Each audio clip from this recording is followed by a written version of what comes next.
Hi, my name is Justin, and my topic's raw milk. So, if you guys are unfamiliar what raw milk is, just a little background: raw milk's just milk straight from a cow, and milk has been consumed like this for thousands of years. But in the 1800s, early 1800s, as people started moving into urban areas, this caused the dairy farms to also move into the urban areas, which started creating low-quality milk due to the cows being fed low-quality food, such as like used barley from the barley to make beer. And then their living conditions were very unsanitary, very poor. Most of the cows were placed in stables that they couldn't walk anywhere. And because of this, the milk began causing a rapid outbreak of tuberculosis and brucellosis, which caused many deaths. In 1864, Louis Pasteur invented pasteurization, which killed all the bacteria that was in the raw milk. And shortly after, pasteurization became the normal way to drink milk, and raw milk was just an afterthought. In 1987, the FDA mandated pasteurization for all milk for human consumption. So now that the FDA made a law that you can't consume raw milk, the consumers of raw milk obviously were outraged, and in 2009, there was a review of raw milk consumption, and it found that 29 states would be allowed to sell raw milk in the form of on or off farms, with a few states being able to sell raw milk in stores. And to this day, the FDA claims that raw milk is dangerous and should not be consumed, and fights to outlaw raw milk. So this leads me into my major claim that the consumption of organic raw milk is safe and healthy alternative to pasteurized milk. To support this, I have a few secondary claims. First off, the raw milk depends strictly on how the cow is raised. So if the cow is raised properly, then the milk will be safe to drink.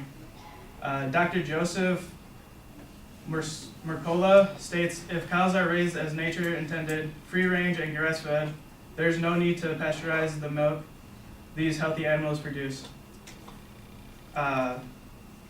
So since cows are raised like basically how they were raised in the 1800s, poor food that's not meant for them. Cows are supposed to eat grass, and that's not what they eat. They're injected with hormones, and once again, they're put in these feedlots that basically they have nothing to do. They can't move around. They're just standing there all day waiting to get milked. This actually causes the bad bacteria and can lead to disease. Secondly, the FDA actually has data that proves raw milk is safe to consume. Dr. Ted Beals gathered this information and concluded that there's about 91,000 confirmed bacterial foodborne infections each year. And a study from 1999 through 2010 shows on average there are 42 illnesses a year associated with raw milk. If you also account for the more than 9 million people that consume raw milk, this is about a 0.00005% chance of getting sick from raw milk. So basically, there's not really a chance of getting sick if it's done correctly. And lastly, my third claim is that raw milk is a complete food. Raw milk is proven to have large amounts of minerals, proteins, good fats, and vitamins. Dr. Sean Siraki writes that raw milk has 20 of the standard amino acids, 80% of the proteins in raw milk are easy to digest, as well as raw milk is alive with beneficial bacteria that aid in digestion and protect against disease-carrying organisms with pasteurization actually destroys. So to summarize, the consumption of organic raw milk is safe and healthy alternative to pasteurized milk because the safety depends on basically how the cow is raised. There's FDA data that proves that raw milk is safe to consume. And lastly, raw milk is a complete food. Thank you.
Justin, the proposition in your speech comes 2 minutes and 27 seconds into the speech, and your speech is 5 minutes and 40 seconds. So it basically takes you half of your speech to get to the point of the argument. That's too late. I mean, you need to get to it earlier. Now, I understand that you want to give us a lot of background information so that we know why it is we're talking about this, but you can simplify that and edit it substantially and just say, look, in the 18th century, people consumed milk that was raw and had no problems, but as technology and society developed a little bit, the techniques for producing milk resulted in a lot of problems, so pasteurization was created, and as of 1987, the FDA pretty much required pasteurization for all kinds of milk because of the worries concerning raw milk. But it's my claim that certified raw milk is safe for people to consume. There you go.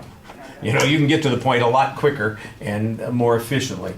Some of the stuff that you might have to refer back to really does apply into your other argument. So like on that first point where you're saying the dangers to the milk depend upon how the cows are raised and the circumstances in which the milk is being produced, that's when you can talk about how we have these massive operations where there's a lot of bacteria that gets spread around, that the cows are being fed things that they weren't intended to eat, that makes it more likely that they're going to have infections that create the need for pasteurization in the first place. We never had a need for pasteurization until this kind of thing existed. Once that existed, then we had to have pasteurization, and people thought there was something wrong with raw milk, but there isn't anything wrong with raw milk. That's basically what your whole argument comes down to.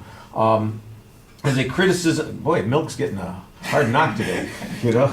As a criticism of pasteurized milk, I don't know that you need to do that. There's not much there. The bigger argument is really whether or not raw milk is problematic. So you've got a piece of factual data that says the FDA in 1987 required that you can't sell raw milk anymore, and I'm going, that can't be right because I see it on the shelves. And I've been around a long time, and there's always certified raw milk. Now, you start to suggest that there's some kind of variation where some states can have it, some states can't have it. It's not clear to me what's going on there. Okay. I don't know if this is a federal rule, if these are state rules. There's some requirement that if the state meets those rules, they can sell certified raw milk. I don't know. That would have been, I think, more effective to spend some time on clarifying. Here's where my argument is. My argument is about the FDA's restriction and how that restriction is unnecessary because raw milk is safe. And that's where the argument is, not between pasteurized milk and certified raw milk, but over whether or not the rules that are in place, or if there's a need for those rules, because because raw milk is in fact relatively safe for people to consume. I did think that you cited experts repeatedly in your presentation. You told us, I mean, Dr. So-and-so, Dr. So-and-so, and Dr. So-and-so. You gave us 3 quotes from doctors immediately. I do think you want to give us a little bit more on their background each of those times, because I assume that they work for some organization or they do research in these particular fields. I don't know if they're nutritionists. I don't know if they are veterinarians, that kind of thing. And so that might help make their testimony and their opinions a little bit more useful. A couple of places it was just they are providing us with some statistical data. For example, the second doctor that you quoted mentions the number of illnesses that we've had and what that represents as a percentage of the amount of raw milk that's consumed. That I thought was a pretty good statistic, suggesting minimizing any particular risk that's going on there. And there's some good factual data in the speech as well. Like I said, I think the summary helps a little bit better. You don't give us a preview of what the structure is going to be, but at the end you do give us a summary of what your argument was, and I thought that was helpful. So you need to preview a little bit more, cut down all of that introductory material, that focus on the conflict, which is really whether or not these regulations on raw milk are necessary.